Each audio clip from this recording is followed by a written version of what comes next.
trying to put a good show together out here, but we do need to start on time more. We're setting a stigma for black shows everywhere that we don't need to start on time, and that's not good enough. It's not good enough. Joel, I blame you. You're the elder in the room, and you're dressed like a grandfather. So now, children, now. Yeah, that's how you look. You look like every. You should have wore that when Singletary was on. Hey, Singletary would have been like, what a well-dressed gentleman. I can trust this guy. Hey, man, what's good, y'all? How y'all feeling? It's your boy, Pat the Designer, back at it again. Appreciate y'all for tuning in and showing love to another episode of the Windy City Breeze Sports Talk Daily. On today's episode, the Chicago Bears are in a once-in-a-lifetime position, but will they take advantage of it? We'll talk about that on today's episode of the Windy City Breeze Sports Talk Daily. Let's go.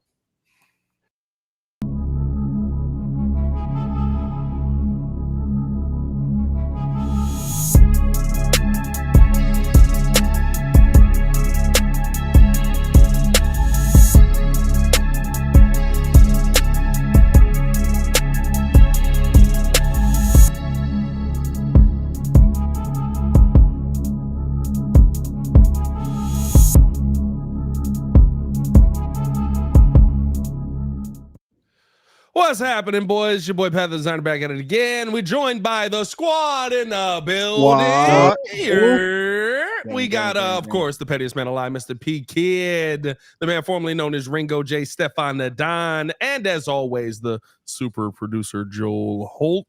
Hi, joining the show. He's Mr. Holt today. Hey, he definitely looks like it's a beautiful day in the neighborhood. He a beautiful day in the neighborhood. Would you be mine? Won't you be my neighbor? Dude, my naysayer. Won't you be my naysayer? That's man. That is not what I. Y'all got to hear this over at the house, man. The way that when that beat hits, all this stuff come in, you can hit, dude. That beat knocks in the car. Yeah, he got his own house set up perfectly, dog. Yeah, I mean that's all I'm saying. We gotta get the studio back in order. But before we do that, we got to talk about this Chicago Bears team. I mean, listen, we're all off a little bit of a Bears high after yesterday's episode with Mike Singletary. If you haven't seen that, go check that out. I need y'all to also do me a favor, hit that like button, subscribe to the page, and leave that 5-star review. Y'all know what to do when we're on this show. You gotta go ahead and come on. Push the button. Took him a minute to find the button. You see that? had to find come on, push the button. Yeah, come on, push your button. Rodney Walker, he's silly. Hey, you heard what she said. And yes, Rodney, we do know about Noah Kaniga. I can say that name on here. Oh, the K is not silent? The K is not silent, or the K is silent, and they have made a absolute forced effort to say, you better say the K. I'm not going. I'm not going. No. It's Kobe Cockburn or whatever his name is. All I'm saying is this. Knife, what am I walking into? Knife, not night. Come on now. Come on now. Hey, listen. Stop playing. I just gotta ask, as a white family, when do you decide to say, hey, you know what? This is probably not the best thing for us. It's like, the at what point do you like add a hyphen and just make up something? That's generational. They get hey, bro, it's in there. I'm not changing my name because it make you uncomfortable. I'm rolling with it. And his son is an elite basketball player. So it's just Dave Chappelle. The Dave Chappelle. He's a real, a nigga from 3. Man, what's up? Oh God, appreciate you guys for tuning in and showing love to another episode, man. As you can see, we're having fun on the show. Jordan JC joining the channel as well. Was good in with him over on the Chicago Bears Breeze. Has been absolutely killing it. P Kid dominating over on the Chicago Bulls Breeze as well. Everybody, we got team efforts out here, dog. Team efforts. Let's jump into the show, boys, because the Chicago Bears have been presented with a once-in-a-lifetime situation. And my God, I absolutely hope that they can take advantage of it. And what I mean by that is last week we did a show where we talked about how there's all these options available for the Chicago Bears. And we broke all of this down. And we could draft this. We could trade here. We can make this happen. We could sell this guy. Well, maybe not sell. Sell sounds crazy. We could trade. We could move on from this guy. We could bring this guy in. But now you literally have an opportunity. And I've started my draft breakdowns. And when I tell you everything you need, you can get. And we're going to see what direction this organization really wants to go. Because you want a coach that's better than Flus? There's 4 of them out there. You want a quarterback that's different from Justin Fields? There's probably 3 of them out there. You want now I didn't notice I said different, not better. I still think Justin's best option, but if you move away, you move away. Fine. You want better offensive tackles? They're out there. You want better centers? They're out there. You want a better 3 technique? It's out there. You want better safeties? They're out there. You want better linebackers? They're out there. The Chicago Bears not only are in a position right now where they have all the draft capital you could need. They have money. They have pieces that are already hitting. And on top of all of that, you have an opportunity to really tell your team that we're putting best above just good enough. And if you're willing to move on from Justin Fields, which I'm willing to say, all right, Ryan Poles, you go through all your evaluations. We don't believe Justin Fields is the best option at quarterback. All right, cool. You better not bring me back Matt Eberflus as the best option as head coach, because that's not out there right now. And you have an opportunity to go. Mike Vrabel got fired today. I have friends that are Tennessee Titans fans that were like, what the heck? Damn. That's a big name. Shocked. That's a big name. Yeah. And I he was had his really hands shocked. tied. I mean, Yeah. I want to hear you guys' thoughts on it. To me, Yeah, the Chicago Bears are in a position right now that they've never been in before. And this is a offseason to me. And it's going to take some time. That's why we haven't heard any news. I don't expect to hear anything. We're probably not hearing anything till like late tomorrow or late tonight, early in the morning, maybe tomorrow. We might hear something on Getsy. Maybe. I doubt it. Hey, But Ryan has a way of dropping news at 12 o'clock. Wasn't Oh, it? yeah. You better Hey, hear guess something what? on Getsy. That's Yeah. why I got my cup right There here, you because go. I'm gonna be up, baby. I'm You up. gonna stay up all Emergency night? pods tonight. I love Emergency that we pods haven't- tonight. Yeah, I love Okay, that I we guess haven't everybody heard got really anything. Coffee. I need to get my cup. Oh yeah, Yeah, I knew something was gonna happen. Something was gonna shake. If it don't, we just was prepared. I'd rather be prepared and it not happen than not be prepared. Kids said, Facts. if it don't, I'm gonna make something shake. What were you saying, Joel? You said it's a situation of what? No, I'm saying I like to the degree that we hadn't heard anything yet. I mean, you should hear something on Monday. There's usually a press conference that comes out, and then they're doing their exit interviews and all this type of stuff. But what if they are really assessing everything? You know, is Poles that shrewd GM that he seems to appear to be? You know, and you're right. The fact that you got Harbaugh out there, I was thinking about this, man. Brian Flores. You know, when we talked to Singletary yesterday, my thing was like, you know, a team is a reflection of its coach. Yeah. And he's aggressive. He had some success in Miami. They let him go and they kind of went in a different direction. But, you know, does he learn from that? But if we were to go somewhere else, you know, the type of coach, the type of attitude, the grit that we want.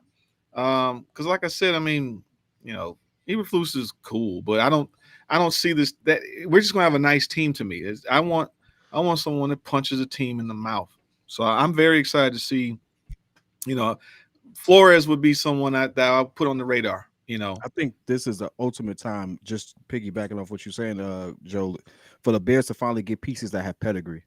I think going with the brand new head coach, brand new OC, and all that stuff on top of it's too much new people trying to figure it out in this learning curve that you have to go through, right? Yeah, and so, like, when you need some veterans at these key positions, and I think that's really. It was cute. I'm not gonna say it was cute. I respect what he was trying to do. If Poles was actually allowed to hire this person, there's some ups and downs. And Pat, you can actually like clarify that for me. Well, Courtney Cronin reported on the Chicago Bears podcast, and I don't even think she really realized she reported it. Yeah, y'all can see my face on the podcast when she said it. I was, oh, that's gonna get clipped. Ryan Poles did not hire Matt Eberflus. That is what the thought process has always been kind of around Hallis. I was against it, but according to her, he this is his first opportunity to put his stamp of approval or denial on Matt Eberflus. And if this is his first opportunity, that means that he was not the one who hired Matt Eberflus in the first place. Yeah, but you know what? Go ahead. But Like even Bigfoot Loch Ness. I think we all kind of feel like, hey, I see this kind of, everyone needs Loch Ness. the Bigfoot Loch Ness. Say everyone needs to stop getting their hopes up. Flus is coming back. Oh, He might, but there's hope, huh? I didn't There's a know you said possibility he Bigfoot comes Loch back. Ness. I thought that meant something. I didn't realize that was a commenter. That was an that was actual an name old in the saying, chat. and the sweater brought it out of you. Hey, between that, Oh. where's Muck, the Got general? you. Okay. I was like, what point is he making? That's Did crazy. I miss the Bigfoot Loch analogy? Ness coming in to put the, I thought that was like one of those old hip hop references from like the 80s. You know what I mean? No, for real, I did, bro. I was gonna roll with you, Joe, but I was like, damn. Hey, what that It was effects. Some lies effects. Everybody knows all fish have gills. Gills. I'm weak. But no, I feel like the Bears are in a situation, and maybe Eberflus will come back. I'm not saying that that's not a scenario, but I think that if you want to talk about signaling to your team that you're getting better, can you really say that there's not better out there? I can tell you 110% there are better head coaches than Matt Eberflus. Yes, out there. There are better head coaches that are defensive head coaches than Matt Eberflus out there right now. And I think for me, right, and in my dream scenario, I literally want the Bears to get somebody that brings the attitude of we're going to go out, we're going to win games, and while we're winning games, we're going to dominate. Like to me, I think Harbaugh's a shoe in the league, because if you come back next season, Michigan's for sure going to get hit with some type of postseason ban. I'll rip. So I saw the video you were talking about, the 125 million. I don't think he's gonna stay. I truly don't think he's gonna stay for that. Now on the flip side, hey, listen, he got 125 million reasons. Hey, but then if he got a national championship now, and he's God in Michigan. Yeah. He got 125 that man million is, reasons to stay. But you shouldn't. I think if you're the Bears, right, that shouldn't, like, that's what I said in my Harbaugh video. No matter who the coach is, it's not just about Harbaugh. And like the video, if you agree, subscribe to the page. We appreciate you guys for showing love. It's not just about Harbaugh to me. You should not get outbid for somebody. I said this on the Bears pod. I said this on my video as well. Don't White Sox this. Don't sit there and say we put money in just to say we put money in. Yeah. Right? We're in on Manny Machado. You offered this man basically what was it, like $85 million with the opportunity to make $185 million in incentives. Like, nobody would ever take that, bro. When somebody's gonna give me $185 million in pocket. Don't try and make this cute. If you're serious, if you're going all in, if you're looking to be a serious, legitimate team because there's better out there, now's your opportunity to go get better. And guess what? There's probably not going to be another season where you're going to have this opportunity with this many legitimate big name head coaches available to you. Here's my thoughts on that, is because you all talked, actually you pointed it out yesterday with the interview with Mike, is I believe, Pat, you asked this question about, what kind of direction do you want to see the Bears go in? He said, as long as they go in a direction where there's more edge on this team, and that starts at the top. I think that starts with coaching, because coaching kind of creates. What's that? We all got real nervous on that part when he said that too. He was like, we had people that was on edge. I was like, I was watching it. Yeah. Because he's old school.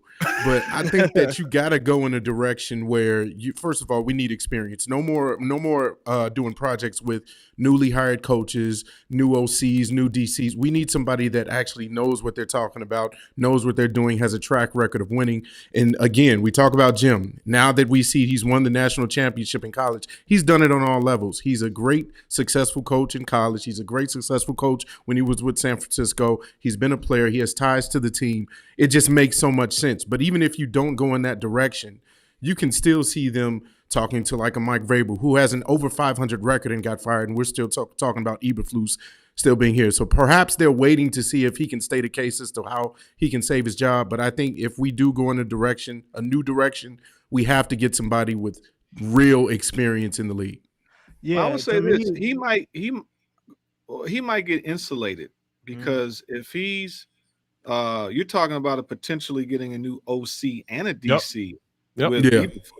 So you might let's just take, for example, when Lovey was here, we had Chico. When Chico was there, they were a more aggressive defense. He leaves, that defense isn't as aggressive. Or you take the Lions, for example. Ben Johnson's getting a lot of credit. Ben Johnson is just as synonymous as Dan Campbell. So it could be that we have Eberflus, but now we got the hot coordinator. What I hate is that because we hired someone like Eberflus, if we got a hot offensive coordinator, they might take their offense and leave, and we're not having that continuity. So to me, are we basically will we be getting someone that's hot in this tree of this offense, or are we talking about redoing our whole offense again? Hopefully not. what are you talking about? Real quick, what are you talking about? Take the offensive lead. You talk about you're talking about like Ben Johnson's system, Like Mike Brian like Dable Shanahan and when, Bills, like when Kyle Shanahan. yeah, okay, I'm following Yeah. you. Okay. Kyle Shanahan in Okay. Atlanta, they went to the Super Bowl. He leaves, Steve Sarkisian's there. That offense doesn't exist anymore, and it's a whole totally different offense in Atlanta. Yeah. He goes to San Francisco. He is the guy, and they've had a measure of success the whole time that Shanahan's been there, minus quarterback injuries and things of that nature. So my problem is, yeah, we get ahead. Now it's kind of like the Belichick thing. He goes wherever his offensive coordinators go, right? Yeah, Because he had Charlie Weiss, then Charlie Weiss leaves. He gets Bill, I think O'Brien, right? He had the most success with Josh McDaniels. And McDaniels is here, they're doing pretty good. Then he leaves, they're whatever. He might save his job and bring McDaniels back. So that's our problem. We're gonna get stuck with this coach who's just here because is he a great leader of organizing this team together? Yeah. So I'd rather have Harbaugh and start fresh, but it sounds like if we end up keeping Eberflus, we have actually a good shot of possibly getting, maybe we have a more experienced OC coming and a DC and give us those attitudes. Greg Roman. I honestly, but see, that's why. Go ahead.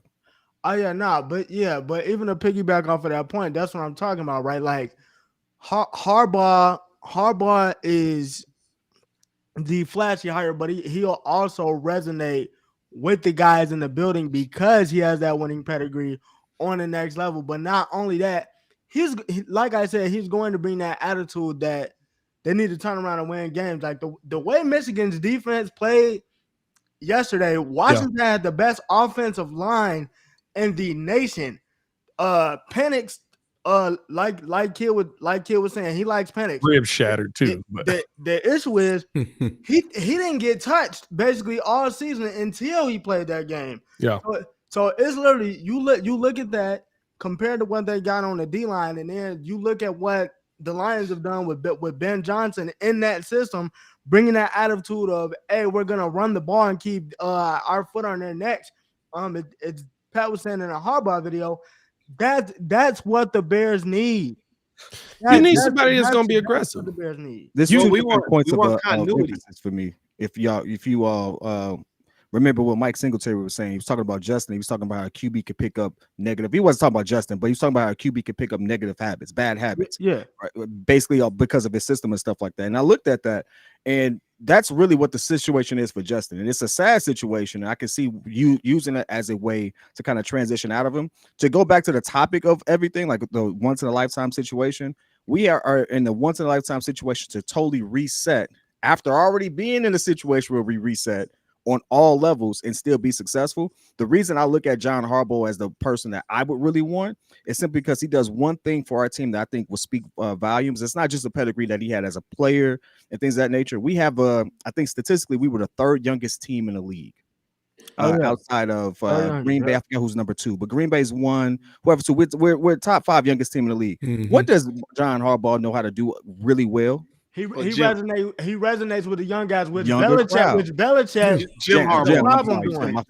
Belichick has a problem doing that. Yeah. So he not only knows yeah. how to speak to a younger crowd, he actually can coach these young. They can respect him because he knows how to bridge that gap between his generation and their generation, seeing that he's won recently in college.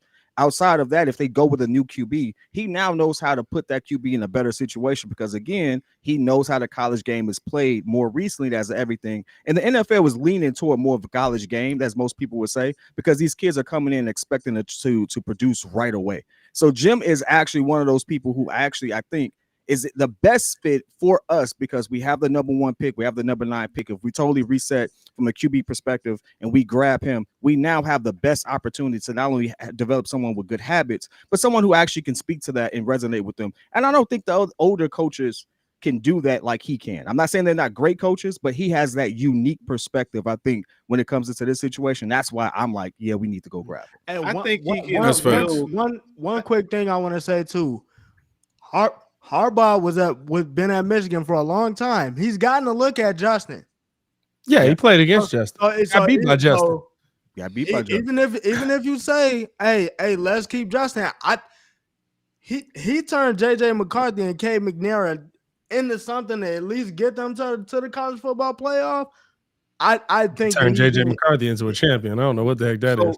So I got a couple things. So my thing with what I see in Jim is that it's more about clearly he can build a team, he can build a staff.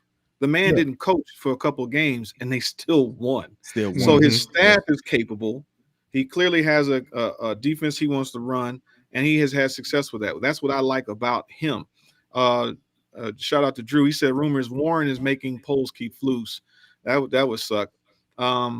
But then another one I wanted to get to was V-Dog. I hear you. Like, no, this is all conjecture. We're all talking because we would love, some changes around here. But I think if you can win with Fields, and, I don't think it, or if we have to move off from Fields, fine with that. I like how Roland realizes his chat. He said that Jim Harbaugh coach Andrew Luck, Alex Smith, Kaepernick, and hasn't Harbaugh proven enough to be a quarterback whisperer. It's like clearly he can win with a quarterback and figure out his strengths. The thing is, right? I think the thing is with the Bears, and the question with the Bears is going to be: Are you going to make him an offer that he can't refuse? That's the hard part, right? Like, it's $125 million on the table, and if he signs it, he can't leave college. He's in college. He's there for the next 10 years. He can't come to the NFL. Like, it's a postseason ban that's about to happen though. Even so, that it's $125 million, bro. It's not a lot of places you can go and get $125 million. I'm not finna sit there for 2 years and I know we got a good team and we can't go. Hey, listen. Hey. I'll do it for $125 million. All I'm saying is there's money, baby. The point of it all is, right, you got to make it so that okay, guess what? You come here, $17 million a year is what veteran head coaches are getting paid in the NFL now. That's crazy. I'll give you $17 to $20 million a year, and you can do what you want to do. You can come up in here and you can keep Justin. You can get rid of Justin. That's up to you, right? But I think that when you look at Jim Harbaugh and you look at kind of what he's done at every stop, for me, it's not even Jim Harbaugh. It's just go out and get the best that you can get. Because listen, Jim, my thing is, if you're the Chicago Bears, was the reasoning for you not paying people before Ted Phillips? Or is it the McCaskies? Because the Bears were going to go get Nick Saban. The Bears were ready to go, flew in. They were ready to go sign Nick Saban to a long-term contract, and Nick Saban was willing to come here. And Ted Phillips said no. So who's in control? Is there going to be a difference in your regime, a difference in your organization now that there are different voices in the building? And I'm going to be honest with you. Courtney Cronin said this on the Chicago Bears podcast. Tune in with us over on there as well. And I think that this is very true. Kevin Warren don't like Jim Harbaugh. He just doesn't, right? It's well reported. I gotta understand this. Why doesn't he like him? Because Jim Harbaugh don't like to listen. because Jim Harbaugh come into the building and he go, I've got the Yeah. biggest Johnson. He said he can't deal with that And pecking then Kevin order. Warren's like, well, actually, I do. And then now you So got a it's the pissing ego. But contest. Kevin Warren, guess what? You focus on getting the stadium. Let him bring him in. Let him coach. Yeah, but here's the thing: Yeah, Jim I Harbaugh was- don't. that's the- Jim, hey, Jim come on, Harbaugh man. isn't. He's a guy that he wants his hands in everything. He wants to be involved in everything, and so you have to be able to deal with that. Hey, But- Jim, baby, I'm paying you enough money to focus on that field. Hey, The listen, stadium is my job. and Do his- your and- job. I do my job. Here's the thing: it sounds great, but that's I not know the it does. dynamic. That's not how it works, right? Everybody's got to. You got to manage the personalities too. So if here's the you thing: bring- if Kevin Warren is smart enough, then he knows that he's going to at least consider having Jim come in here. That wouldn't be a smart decision. That's just not good business if you're going to sit there and say, "Oh, well, we're at odds, so I'm not even going to consider him for the job." Well, I think it would be a situation like Courtney said, where Kevin got out of the way and let Ryan make his decision. Yeah. If Ryan Poles chooses to say, and some people have reported, and I think I don't know, a little irresponsible of me, that there's just this blank check for whatever head coach they want to go get. I don't know if I believe that because I've watched Bears football here my entire life. That's different. So I doubt that there's just a blank check sitting there where Well, they this could be is like Kevin- 150 million. Well, Here Kevin you go. Warren, Jim. though. Well, Like- this is the thing. So right now, Harbaugh is definitely on some like you need me more than I need you. Like 100%. they're definitely That's a going to fact. probably have to outbid Vegas to get him. Well, here's the thing. You shouldn't. I'm not just saying you got to outbid Michigan. There should literally be you're choosing not to come here, and that's all I ask of the Bears. Because guess what, Jim can still say, "Nah, I don't want to come back. I don't want to deal with that pressure." I had to develop a quarterback in Chicago for the first time since ever. Yeah, I mean, like since ever, and I'm the one that's got to do that, and I got to deal with the pressure of being the guy that was here, and I was supposed to be the next guy, and I don't want to deal with that. I want to leave, but the money shouldn't be the issue. The money shouldn't be what's holding you back from doing that. You shouldn't be going out here looking at Ben Johnson and saying, "Oh, we can get him for $4 million." Because he's a coordinator, he's a first-time head coach. I want you to be in on people that I believe that you believe are actually going to make a winning impact here. And I think for you to do that, you got to pay big money. Guess what? You got to pay for the Mike Vrabels. You got to pay for the Jim Harbaughs. You got to pay for, even if it's your coordinator position. The coordinators that are out there that are probably, I think Eric Bieniemy, unfortunately, is going to end up being a lifelong coordinator. I don't know what it is about the interview process. I don't know if people just don't like him. I don't know if he's too old school. I think that's just Washington, though. Like, bro, remember? Nah, bro. Remember We ain't even heard his name. He had some other year. opportunities. We haven't even heard his name this year in head coaching conversations. What I would hate is you brought up a really good point about Ted Phillips. Ted Phillips, the way he was a finance guy, right? I think he worked his way up. He was all about the Benjamins. Right. So the problem is that we might need to look at it and step away from it from a fan's perspective. And most of these owners, they all pretty much are doing the same thing. As long as they're selling out. I mean, they like, because it doesn't make sense to have that, like you have this bean counter mentality. We're getting this coordinator for cheap. But you know what? We know that we got concessions. We know we got sellouts. We're selling these. We know we got something. Why do we need to pay more money if we're going to get the same result? If it's four extra games for you, right? It's 4 extra games to go to the Super Bowl, and you get 2 extra. I think it's 2 extra if you make it in the playoffs and have home field advantage. Yeah. So it might be to them like, hey, the trick is on us. We keep watching and coming back. We know we're going to sell. It's just like the Cubs, They always sold out. Yeah. Poverty franchise. Can I switch to a different You watch your mouth, Pat. individual real quick? A different what? I want to switch to Ryan Poles because ultimately we have money and free money. We have cap space. We have free agency. We have the draft. We can have that conversation till the cows come home. But there's some people who are going to be free agents that I think would really help because we are so young. And my biggest thing has always been getting more weapons for Justin, whether that be through the draft or whether that be in free agency. Names like Mike Williams come up, Hollywood Brown comes up, all that stuff. How do you all feel about that? Because interestingly enough, like I know we can get one top receiver out of this draft potentially, but how do you fill out your third, fourth option on that situation. You ain't getting it. Well, T. Higgins is I'm another getting to one. that guy. I'm not. I'm not worried about the third, fourth, fifth option. I'm worried about three. Yeah, I mean, and listen, depending on the quarterback you get, you're bringing in a rookie here. You might not get to three. You know what I mean? I would like. Y'all know how I feel. I think Marvin Harrison Jr. is a generational talent. That's the I focal don't think point. you can pass him up. I think. Hey, but Pat, he's a generational talent at $2 or $3 million for 4 years. Yeah, no facts. I think exactly. I think that's how you fix that. I'm all in on draft Marvin Harrison Jr. at like 3. Like don't get ahead of Arizona because I believe they're 4 now. Don't get ahead of Arizona or don't get behind Arizona. Move back to 3. Take Marvin Harrison Jr. He's an elite player. Get you all the players that you can get. I would like to see you be able to still go out there and find a way to get a tackle. Maybe you work that into some of the picks.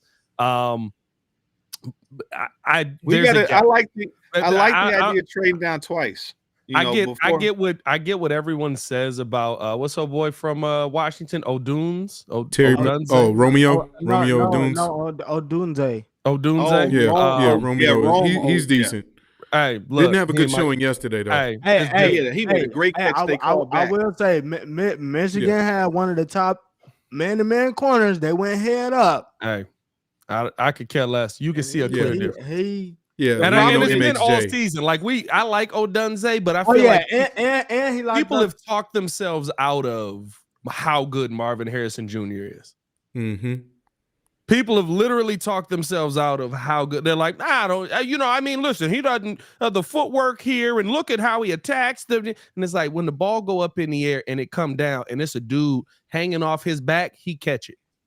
I mean, but that's all I care about. Facts, Drew B. The thing about that is though, we said that he has the problem that Justin Jefferson had. Because I always make the point. They said he sat out because of COVID, and they said his tape was good enough. He was still going 3. And I see all the names y'all got in here. Neighbors, like Johnson. Hey, I see all the names y'all got in here. Neighbors, Johnson, all of that. No. Marvin Harrison is a ridiculous gap. I'm gonna just say this because I do see these names. I also see people say you don't waste money on a receiver. Everyone says that until you realize in the middle of the season you don't have enough weapons. Well, I will say this: and there's enough teams that have built themselves up where they have 2 or 3 weapons. I was like, that threw me off. I was like, I say this, bro. I say this. The funny thing about it is, no one says Joe Burrow has too many weapons. When I look at the wide receiver position, y'all notice it's kind of becoming a running back position. Yeah. What was it? It's kind of becoming that running back position where there's so many of them dudes that we gonna be like, hey man, I don't need to pay you. I can go get that guy who's also really good. Yeah. Or I can go get that guy who's the third understudy who's also really good. I think the approach to how you build a team is changing. And that's just happening across the board. The approach to football is changing because the game is changing. And I think that's something we might have to embrace because at the end of the day, teams are loading up 2, 3, 4 weapons at this particular point. And the ones that don't have it, you see it. Like Patrick Mahomes, when he had Tyreek Hill, he had his all-star, he had the top 3 tight end of all time. I'm telling you, big difference. You can't say nothing about that, right? But you don't look the same without that. We always leave out the facts about the offensive line, though. No, we always say that, but he did win a Super Bowl without him. Remember, fellas, it depends on the scheme that we're running. We got to draft for the scheme. Like everybody's still overlooking the fact. Like did you see the impact that Aaron Jones had against the Bears last week? Because he'd been out most of the year. They probably are a better team when he's there. They have 2 running backs, Dillon and Jones, and they complement each other, right? You got a running back that's a dual threat that can catch, and we don't have those players yet to fit this scheme. So, we can go out and get Marvin Harrison Jr., but it's still the fact that we still need O-linemen. We need O-line, but we don't have the other guys as the safety valves. I think draft has that though, especially I agree. It has in the second round. We have the opportunity to do that. you ain't got to pick your O line and with the first 2 picks, first like number 1 and number 9. You don't have to do that. There's enough we got O straight linemen down in this draft to go later in this draft. Absolutely. Yeah, it's I feel I like want it's a gap. linemen's going to be I'm here on the a fence while. with that Yeah. because there's actually a number of O linemen that if you're talking about the most talented O linemen, then you do want to go with that second pick, maybe trying to get either Latham or Olufashana, whoever's there. Maybe you go that route, but yeah, they're like the centers are the ones that I'm looking at in the second round. Second linemen are the round ones is I'm looking centers. at first. They there. Hey, I'm with you. I don't necessarily want to draft Marvin Harrison Jr. I don't think that we can barely get the ball to DJ Moore as it is, and our own tight end. If we can't even get the line to protect, we weren't even using Mooney as a true slot player. Slot. Yeah, but receiver. I think that's going to change after this season. Because, well, you hope that you hire the right guy because I feel like Getsy's the one that's going to be gone. Chop. Like if Luke Getsy is the one that's gone, now you're running a different offensive system. Now is Justin Fields tied to Getsy? Is Justin Fields sticking around past Getsy? Are you going to have him learn a third offensive system in 4 years in his NFL career? I don't know. It's keep the hopefully. That's the thing, right? Is that the hard decision? Do we move on from Justin, period? Because now it's almost like him being a rookie, or are we finding a coordinator that fits the same? Are we keeping the same? Oh, you have to. That's the part that you can't bring somebody in that doesn't walk in and say, "Hey, can you do this?" Yeah, do it. And Justin just goes, "Oh, okay." Yeah, I mean, and I need to address this as well. And Tommy Waddle addressed this, and I need to address some idiots real quick. Waddle got busy. I need to address some idiots real quick because he's 100% right. Y'all see this part? See, I don't like this. Hold on, let me. I don't have a file. There we go. Y'all see this? Y'all see this part here where it says "In Poles we trust," and I see that all over Twitter. Oh, I trust Ryan Poles to do the right thing. He's gonna keep Justin. I trust Ryan Poles to do the right thing. He's gonna go get us a quarterback. I trust, but you all you doing is trusting Ryan Poles to do what you want to do, and you know what? You're not a GM. What? I mean, yeah, they are. You can put a hat on. You're not a PS5. GM, and this kills me, right? Because the trust of Poles is based on if he does what I want him to do. Y'all sound dumb. Do you trust Ryan Poles or not? Do you believe that Ryan Poles can make the right decision or not? And it's not. This is not directed at anybody specific except the people that are idiots. Guess what? If Ryan Poles comes out tomorrow and says we're trading Justin Fields, we don't believe he's the quarterback of our future, I'm gonna go. I don't agree with that, but I trust you. It's called trust. Do I like it? No. Am I going to be upset about it? Sure. Am I going to feel like, man, I feel like we're missing out on something here? But I trust my GM. You want to know why? Because he's been here 2 years, and 3 years ago, I had a GM that was literally just a hair model that would come out once a month, just be like, well, the sky's blue and water's wet and the water's green sometimes. That man peeking through the door. And then, like, who cares? What, like 3 years ago, this franchise, I need y'all to understand, 3 years ago, we had no hope for the next 10 years. That man would come out with his glasses on. You thought he was a runway model, didn't you? Bro, yeah. 3 years ago, we had no hope for the next 10 years. Legitimately, we had paid Khalil Mack. We were going to pay Roquan Smith. You were going to have to figure out we had Allen Robinson on the team. You had Mitch. You had already missed on the quarterback. You were too good to suck to go get another quarterback. Your offensive line was in shambles. Your defensive line was getting old. You had no hope. In 2 years, you got hope. So whatever decision Ryan Poles makes, do I trust him right now? 100%. Now, it's the results-based business. If we get to the end of next season and we got less wins than we got coming out of this season, all right, now I got some questions. What's going on? What happened here? Is this because of injury? Is this because like that? That's different. But you're sitting here and you're basing your trust off of whether Ryan Poles does what you want him to do. And I'm somebody that got egg on his face. You want to know why? Because I said, Ryan Poles, you need to go save Chase Claypool from the Steelers. And 2 days later, he actually did it. Oh, I was a king. I was in the YouTube spaces. Guess what? That video's still getting laughing emojis. He just dropped a pass to win the game the other day. laughing emoji, laughing emoji, laughing emoji. For the Funniest part record- about that video is that I cut out the next part where Joel is like just creeping underneath the camera. I don't know what that was. Like, We saw you. For the record, I was we not. saw you. We saw you, Joe. I wasn't high on the Chase Claypool, by the way. I was like, I wouldn't do it. Oh, I didn't want that. Wait, I he didn't was. I'm not waffle even on going that. front. I was. He didn't waffle on that. When the trade went down, he was in on the Claypool trade. No. And then Yeah. once it turned bad, he was like, I never was good. I was never big. Let me say for the record. he moonwalking When you real first fast, brought ain't it he? up, I was like, You I was wouldn't out do on that. Then when we got him, I'm like, well, it ain't gonna work because it's hard for someone to trade in season. So let's see what he does in this coming up year. So I was kind of excited that we got a 6'4", 230, 40 pound, 20 pound receiver. Yeah. It's disappointing it didn't work out. But I'm like, if Pittsburgh's gonna move on from it, then that means something, But when we got him, like, hopefully it worked. Ryan Poles has gotten us 6 starters in the draft. Some of them late. Technically, he's also gotten us 2 swing guys if you count Terrell Smith and Velus Jones. That I don't. What are you doing, like, Joe?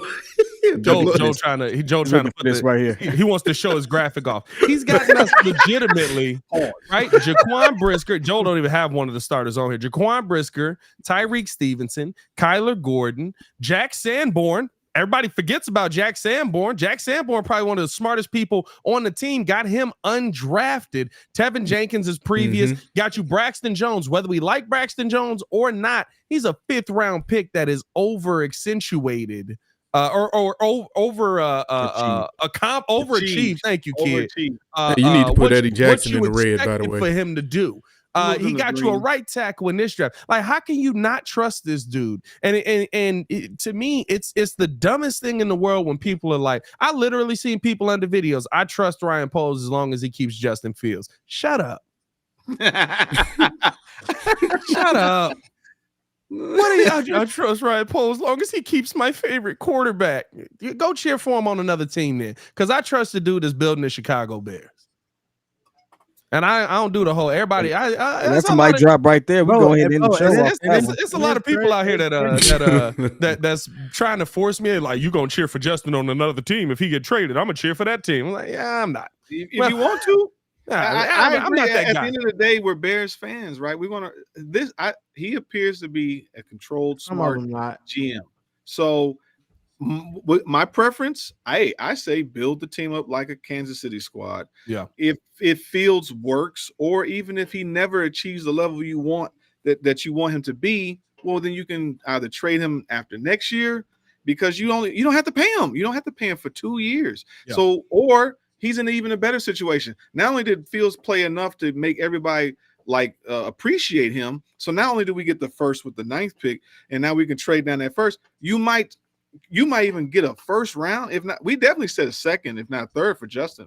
But now his value increased. That's the range. He might actually get a first round for him. Like, you talking about win. Yeah. Curve everything else. But in the sense of also the coaches. Let's see what you did there. You like that? So this is incredible. Just sweater on too tight.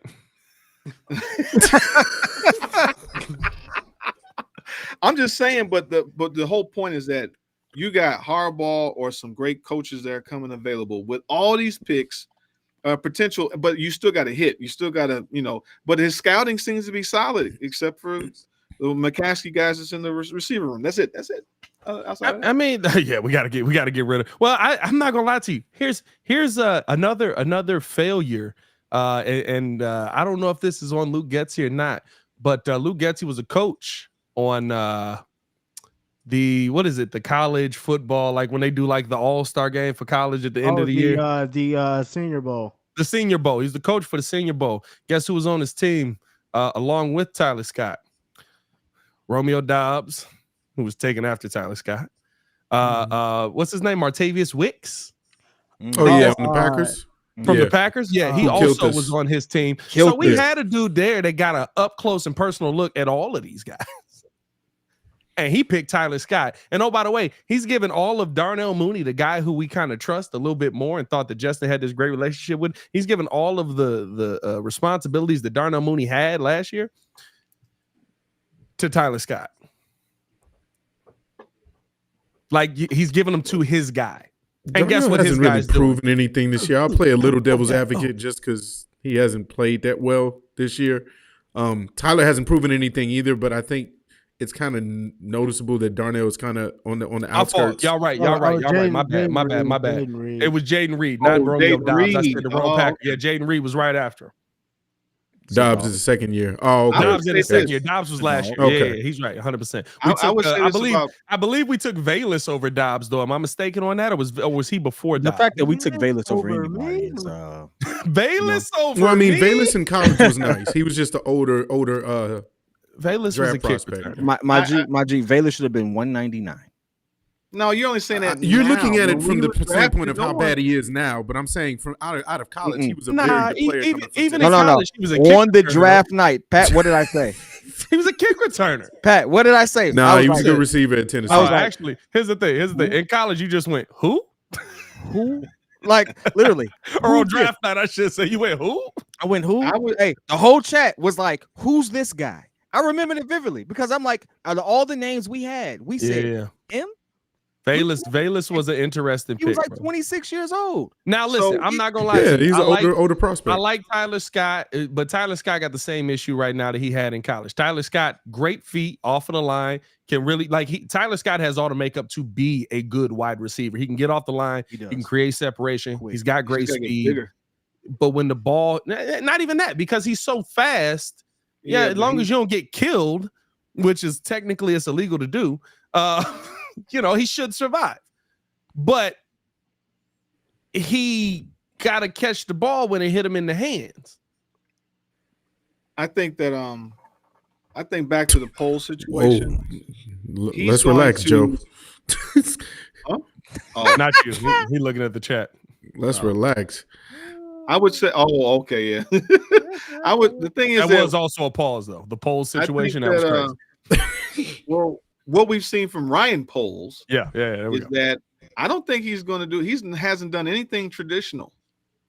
So everybody's clamoring for MHJ. Clearly, I think they're going to do some. He might do some different stuff. Like he's done it the first year. He drafted a cornerback and a safety that no one expected, and he did the best he could with two second rounders. He traded out his number one pick to move down to 9 and then to 10. So we don't know what he might do some. I think if he was to do the two trade deal, that would be hilarious. That would be crazy to do that. We'll see what he's gonna do. But at the end of the day, I trust what Ryan Poles is doing. I believe that he's doing the right thing. I believe. Listen, he made a mistake. Has he missed on some things? Yeah, I think Nate Davis right now is a tough situation to be in. You also got him in one of the worst seasons you could have got him in with the situation he had off the field. Chase Claypool just bad. That's a bad trade, right? But you know what I love about Ryan Poles and how we're moving forward with him? Chase Claypool is literally one of the worst trades you could have made. You traded a second round pick. That's a starter for a dude that couldn't figure out how to run an offense. Now, it seems like the offense is stupid, so it kind of makes sense now. But you couldn't figure out how to run the offense. Was he right, though? I mean, Was he he was right right. about what? He just said it. He was right, but he said it wrong. Right. The way he went about it was He went wrong. about it the wrong way, but he was right. He was right. Him and Fields both question Getsy's the play calling and like the coaching. Like it was clearly there's something going on. Wait, he was wrong about. He was wrong about how he went about it. He wasn't a professional. He was wrong about how he went about it.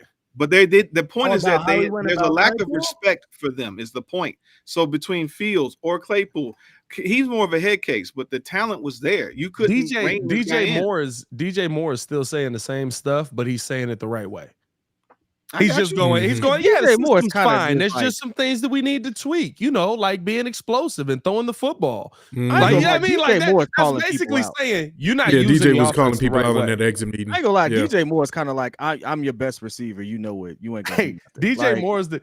DJ Moore is the nice dude to stick the knife between your ribs. I ain't gonna lie to you. Like he's sly in the locker room. I like watching his press conferences. He be like, listen, man, sometimes you love these guys and I love them, but hate every now and then. Like, wait a minute, hold on now. But no, I think the thing is, right, for me with the Claypool situation is most GMs wouldn't have had the cojones to go do that again. Ryan Poles did it the next season. Montez Sweat became available. He realized Sweat was probably not going to re-sign there, which means he was going to hit free agency. He was going to go down to Atlanta. He was going to sign in Atlanta. He literally said this. And then Ryan Poles is like, I can't let this dude get to Atlanta because then they'll be dominant in the NFC with everything they got building up over there. I'm going to trade another second-round pick to go get Montez Sweat in the building, and I'm going to convince him to sign here, and I'm going to sign him. Now, all of a sudden, right, you got Michael Lombardi. Oh, how you could have just paid him to come here, and not for the money you gave him. Shut up. You're another idiot, too. Barkevious Mingo. That's what's on your resume, buddy. Barkevious Mingo, Michael Lombardi. Yeah. Remember that name. Hey, anybody check on Barkevious Mingo? Don't worry about it. He's still a piece of garbage. Sorry, I'm off caffeine right now. I'm hyped. But at the end of the day, here's my thing. You got a GM that's willing to make tough decisions and realize I got egg on my face for one of these. Yeah. That don't mean I can't do it again. That don't mean I can't go out here and make the right decision. Not paying Roquan was a risk. He took it. Roquan still had a good season. It worked out. It was a win-win. It worked out. TJ is one of the best tacklers in the league. Yeah. But he's also going into his third year as a GM. Like hopefully we're watching someone getting better at his job, you know, because he missed on the nose tackle that went to Pittsburgh, Ogunjobi. Larry. He didn't pass his physical, right? That's not a miss. I'm just saying, like, there's certain, but he didn't pass his physical. Then he didn't sign him, but we didn't get anybody else. And we got Justin Jones, I think, from San Diego. Yeah. I think that the point is that he's getting better, which is good. Huh? I said, drop him back in coverage. I got an idea. Hey, Joe. No. I got an idea. What we can do, we're going to take the 350-pound nose tackle and we're going to run him off the back, and chase down the tight end because he's got range. Hey, Muggs had me cracking up because they was talking about Yurko had said this. He said everybody's got that play in their playbook. Everybody runs that play. Yurko was talking about how he dropped back in coverage as well. And I asked Yurko on the pod, I said, Yurko, how many touchdowns somebody score on you? He said none. I said, well, Yurko, I hate to tell you this, but he's got 14 points in 2 weeks on his head. Not dropping back in coverage no more. Yeah, I mean, like I think one of the things for me, and to kind of put a bow on all of this, is Ryan Poles has when we talk about the Bears' options being endless, it's because of him. It's because of one dude. It's also because of an organization that's dog water down in Carolina. But he realizes the organization is dog water. He goes and gets DJ Moore, and we also get that too. Yeah, by V-Dog pointing out if Ian Cunningham leaves, we get 2 additional draft picks next year. Next year, not yes. This year. Next year. And he's interviewing, I believe he interviewed today with the Washington Commanders. So it's going to be interesting to see if he does leave. That would be an interesting situation to leave for. But the Commanders have new ownership, so it's not like he's going over there for Dan Schneider and all of that. But all of the options, all of the limitless possibilities the Chicago Bears have are because of Ryan Poles. So if you're excited to be here, if you're excited that we're in this position, if you feel like your team's moving in the right direction, shut up and stay on the ride. Stay on the ride. That's all I'm saying, bro. It's like, listen, we can sit here and we can nitpick what he's done and where he's missed, but like in 2 years, we went from a 3-win team to a 7-win team, and we feel like the coaching staff effed up 2 of them. Joe feels like 3 a lot. The first 4 games was, how do you go a whole offseason and you come out the first week of the season unprepared like you were? Then you have another 7. No, they were prepared. They were prepared. They were prepared to play screenplays. I'm gonna slide. And then move, my G. And then you got another 17 weeks. Yeah. But you got another 17 weeks and you're still not like, no, every game that mattered. This is why I don't like him. The games that mattered, we didn't win or show up for. Like, I don't care about beating bums. Like, I would love that Poles can see that. Like, he's a nice guy, but he does not have the temperament to put his foot on someone's neck and try to kill them. Like, we don't need like Mr. Nice Guy. I do want to ask this though, because clearly we all agree, and I think the whole city agrees that Eberflus and Getsy is a problem. Hey, I'm gonna slide. But Eberflus did something that ultimately we have to give him credit for, which is the only reason he's still in the conversation. Our defense looks great once outside of that last game.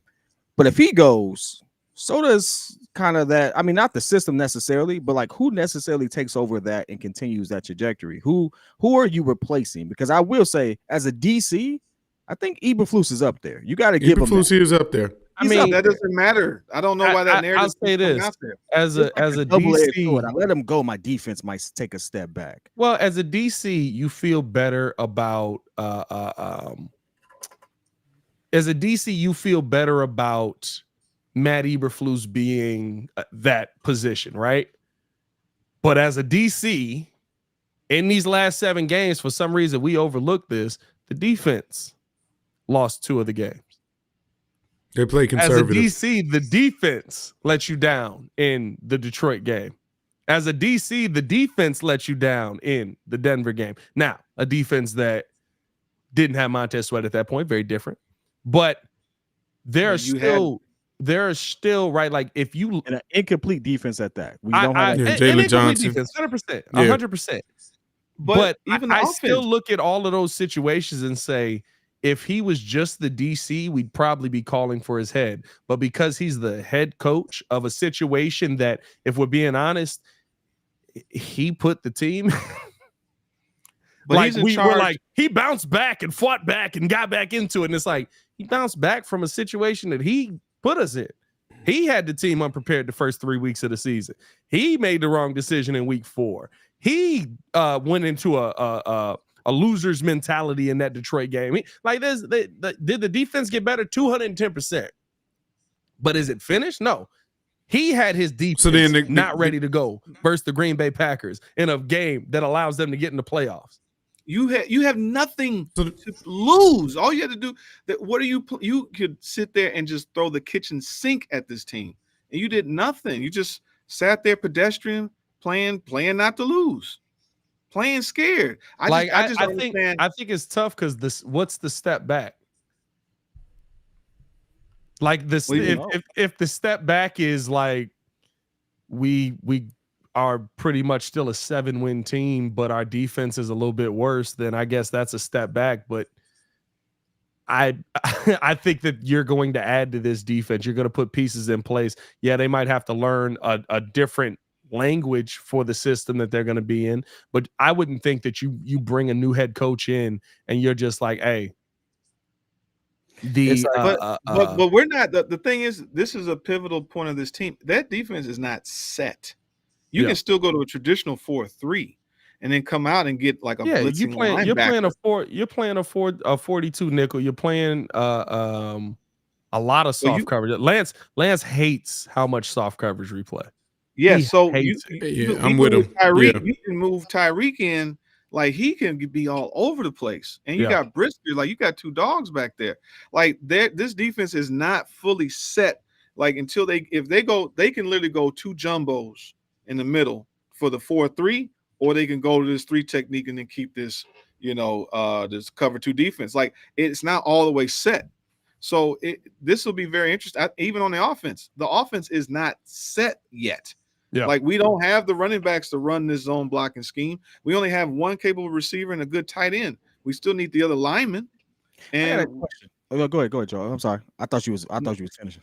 I tried to jump in. Is that double dutch you was doing yesterday? Yeah. Hey, Mike, I just want. Mike, I just want. Wait, I thought he was great. That's exactly what the face was. He's like, I cut him off. My bad. My bad. Because I thought he had paused. My fault. No, all my point is that this team is not all the way there yet. So, to me, if you move from Fields, then you're going to go ahead and change the offensive identity of what this team would be if you get a different coordinator, or you bring in the same type of system regardless. But the team isn't set on both sides of the field just yet. Yep. So you have some pivot. You have some. You still got some flexibility. There's still a lot that you can do. A lot of wiggle room. I don't know. I find Eberflus' situation a lot more interesting than Getsy. I think Getsy's definitely out of there. And that's the opportunity we have to kind of do something different there. When I look at Eberflus, though, dog, I'm like, that defense showed up for a good portion of that game. I'm gonna be honest with you. The Green Bay, as much as Jordan Of Love what was game? cooking, throwing off the bat. The first quarter they played very well, and then they just switched it up. Yeah, but Green Bay still only scored 17 points. What was it? 17 or 19? Whatever it They was. scored It was 17 but they still were picking apart the Yeah, defense. they were put up dinking and 400 dunking all day. changed, though. They just weren't scoring. They right? put up 400 yards of They missed a offense couple on of their field goals, defense, too. and they won the time of possession. Like, that's not good. No, it's not good. I would say this, but if the offense scores one touchdown like theirs did, 100%. Listen, That's a fact. it doesn't. But I mean, they it also was- had it like was 9 a points that they team- didn't put up. It was a team garbage game, but I'm Yeah. not gonna give the defense praise for like, J-Law, here we leave me go. alone. 17 points, you should win the game, but you got to go win that game on making elite plays quickly. Yeah, I mean, like, I don't know, man. Hey, I think we got a lot of options available to us. I think it's going to be a very fun offseason for the Chicago Bears. I think this week is going to be interesting. Somebody asked me, hey, Pat, is no news good news or bad news? I think that depends on what kind of news you're looking to get. So, Dun, dun, dun, Yeah, it's up in the air. that's probably not going to happen. But I would like it. I would love it. I would love to hear that the Bears did that, but it's probably not going to happen.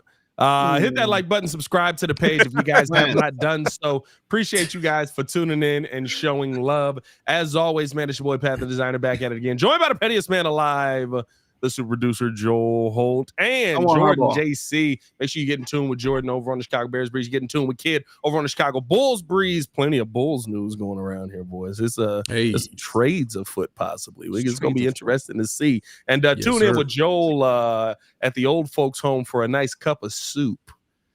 Y'all stay safe out there in Chicago. Peace. Give me a hot toddy.